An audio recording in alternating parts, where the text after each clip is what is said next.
Comme l'Inde et la Chine, l'Irak connaît un problème de déséquilibre démographique. Mais contrairement aux deux géants asiatiques, le déséquilibre irakien penche en faveur des femmes.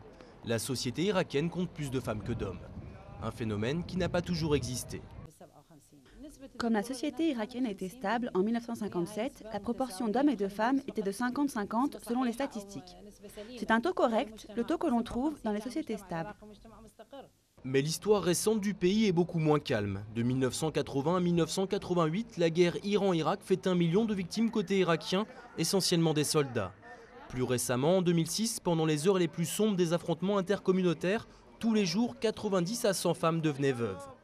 Conséquence du déficit d'hommes, aujourd'hui, 58% des femmes irakiennes seraient célibataires.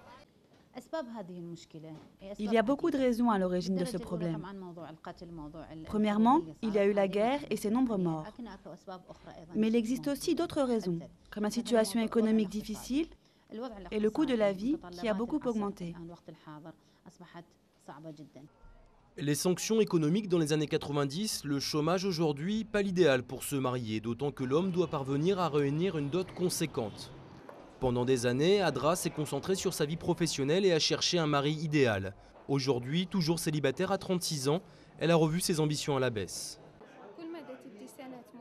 Année après année, les ambitions que j'avais en termes financiers, économiques et concernant mon niveau social ont commencé à disparaître.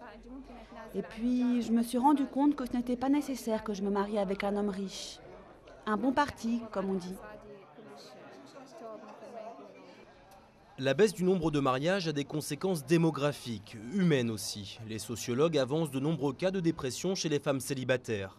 Beaucoup attendent que l'État s'attaque au chômage et accorde des prêts aux jeunes mariés. Mais les finances irakiennes sont au plus bas et le gouvernement doit déjà se battre sur beaucoup d'autres fronts.